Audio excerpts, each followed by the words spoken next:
ingin sekali mengetahui sholat khusyuk itu, maka kita beli satu buku dikarang oleh seorang ulama yang masih ada sisanya. Di situ ada 5 buku.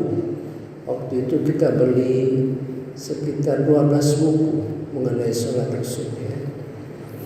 Tidak puas-puasnya kita dengar Ustadz Adi Hidayat, kita dengar Ustadz Gus Baha, kita dengar berbagai macam ustadz-ustadz memberikan pengertian, pemahaman mengenai sholat khusyuk. Mari kita coba memahami ya,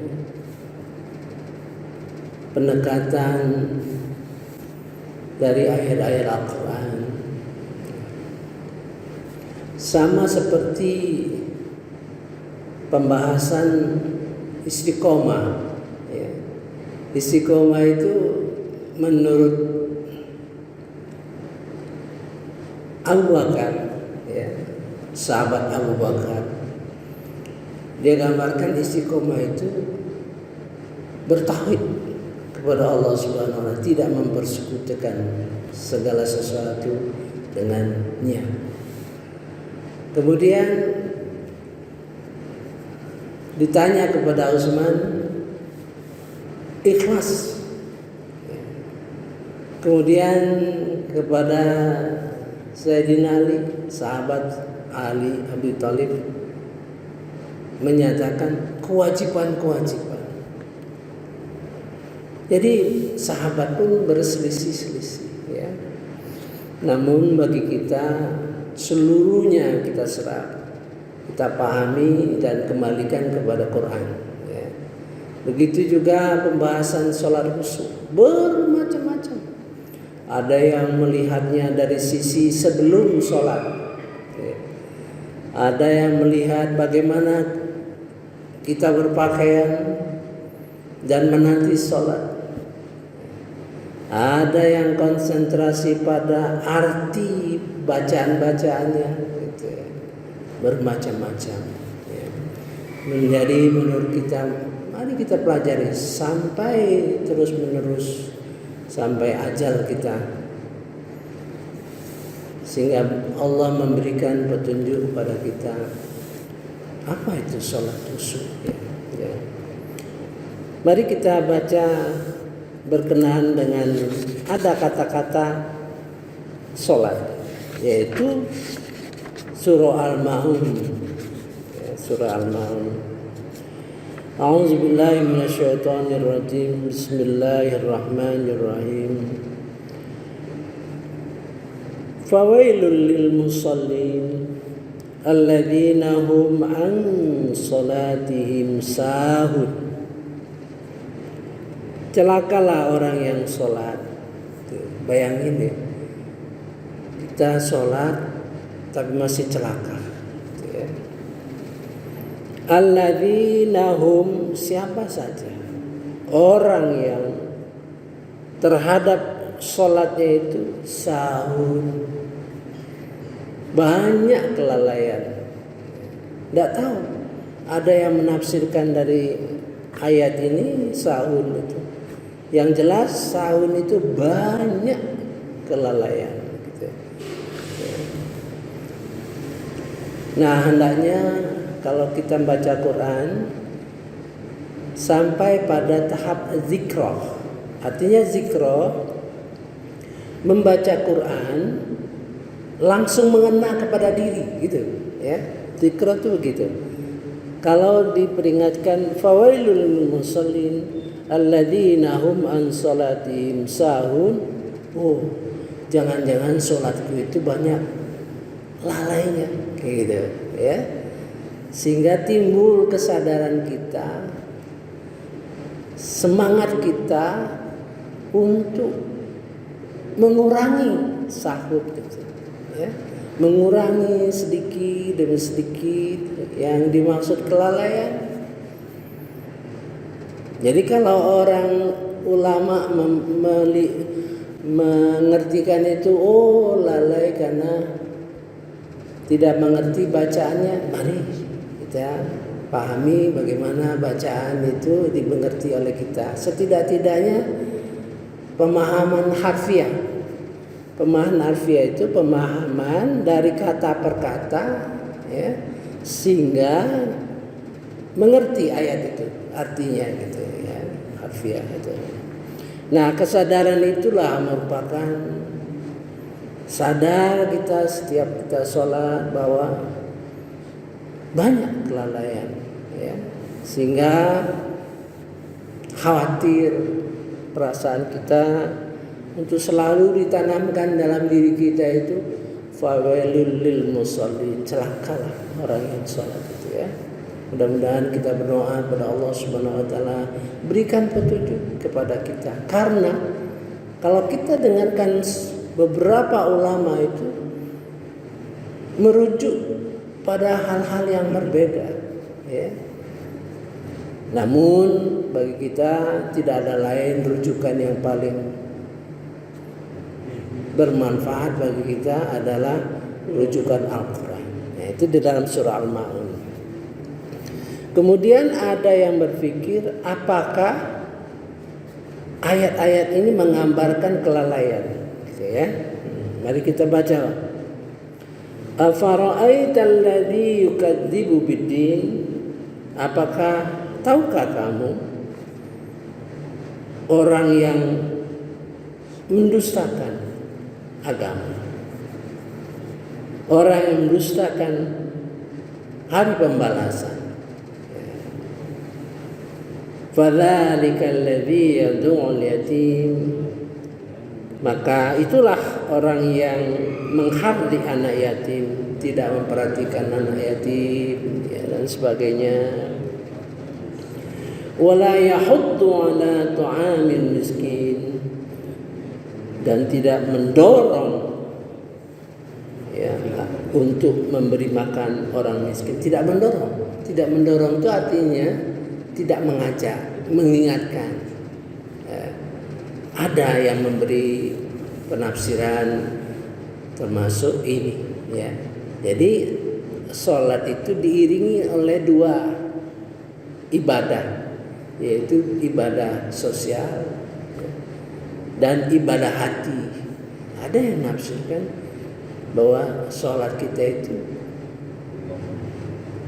lalai apabila kita tidak peduli dengan anak yatim dan orang miskin, gitu, ya. Dan ada hadisnya. Ya, kita sudah menjelaskan ada 6 tanda-tanda sholat kita itu akan diterima. Pertama, kita sholat, ya, khusyuk, tawadhu dan sebagainya, dan memberi makan orang miskin. Ada hadisnya gitu, ya. Jadi kemudian di belakangnya alladzina hum an salatihim sahun alladzina hum yura'un, orang yang di dalam sholatnya itu riya. Nih, artinya orang sholat itu yang di dalam hatinya riya. Riya itu paling kedudukannya paling jelek, ya, di antara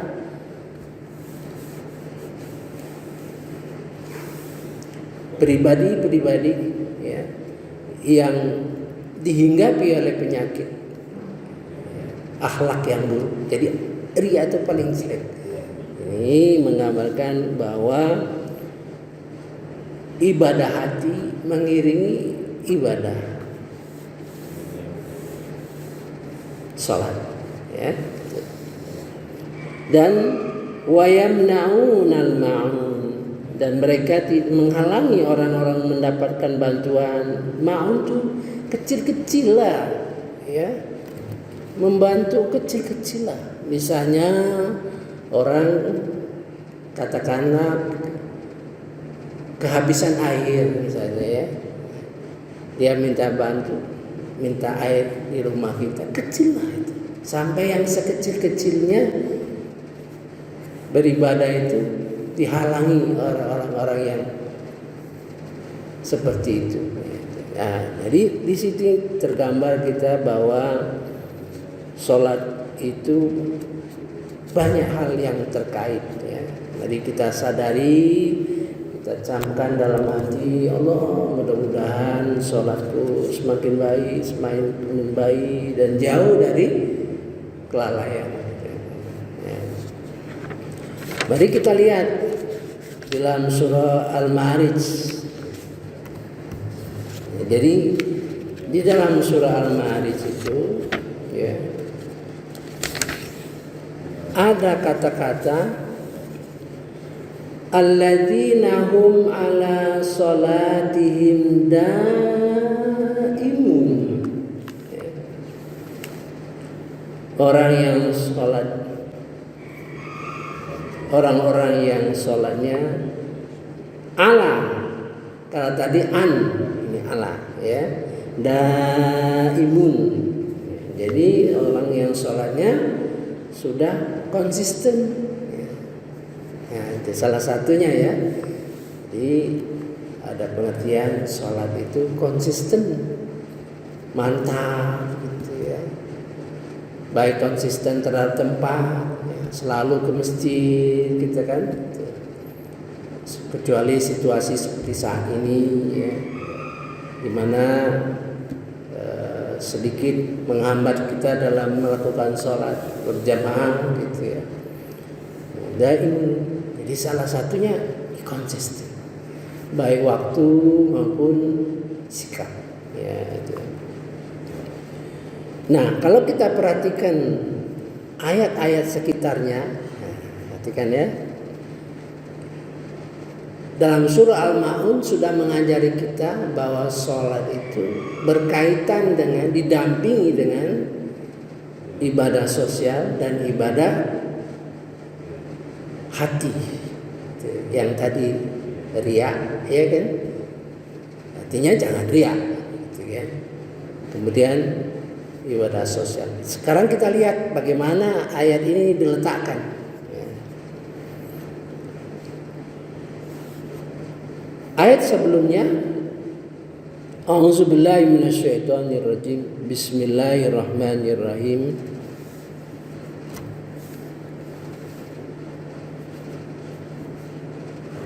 Sungguh manusia dicipta bersikap suka mengeluh. Nah, ya, suka ngeluh. Gitu. Apabila dia ditimpa kesusahan, dia berkeluh kesah. Dan apabila mendapat kebaikan, baik harta dan sebagainya, jadi kikir. Kecuali orang-orang yang sholat, melaksanakan sholat yang daimun, yang konsisten. Oh, artinya kalau orang sholat jadi mantap, jadi dawam, jadi konsisten, insya Allah dia terbebas dari suka mengeluh, gitu. Suka mengeluh, ya. Suka kalau ada kelebihan dia jadi kikir, gitu. Kecuali orang yang sholatnya konsisten. Nah, ini menunjukkan bahwa ada ibadah hati. Jadi kalau orang yang tidak mengeluh lagi lah segala hal yang terjadi, dia mantap, nah itu termasuk orang daim. Ya. Mari kita lihat banyak sekali berhubungan dan sholat di dalam Quran ini yang tidak pernah kita dengar dibahas secara sungguh-sungguh, ya. Gitu. Kita lanjut lagi. Jadi orang yang keluh kesah, orang yang kikir itu, kecuali illal musallin, kecuali orang yang sholat yang di dalam sholatnya ala sholatihim daimun. Ada 3 jar, huruf jar ya. Kalau tadi an, ya. Kalau ini ala. Ala itu menunjukkan itu proses terus menerus, ya. Saya kira cukup dulu ya. Kita anggap santai aja bicara ini, tidak kita nanti setelah dapat kesimpulan, mudah-mudahan kita dapat menyimpulkan. Kalau tidak ya kajian kita itu terpencar-pencar aja ya, sehingga kita mengertinya. Kalau kita mengerti saat ini bahwa sholat kita menuju usuk itu konsisten di dalam ke masjid, ya ke masjid aja. Kita paham bahwa kita harus berpakaian baik ke masjid, ya kan, sebelum waktu, ya itu laksanakan saja. Nanti berangsur-angsur ya, Allah memberikan kekuatan pada kita untuk melaksanakan sholat dengan sebaik-baiknya sampai akhir hayat kita ya. Jadi kalau infak tuh saya sudah susun 7 tingkat membangun kejiwaan sampai akhir nanti infak itu kita laksanakan setinggi-tingginya. Begitu juga sholat, begitu juga dalam memahami Al-Quran sampai kita mati, sampai kita insya Allah diberikan Allah Subhanahu wa Ta'ala, diwariskan Al-Quran kepada kita ya, di dalam surah Fatir ayat 32. Subhanakallahumma wa bihamdika asyhadu an la ilaha illa anta astaghfiruka wa atubu ilaik. Wallahu a'lam. Wassalamu alaikum warahmatullahi wabarakatuh.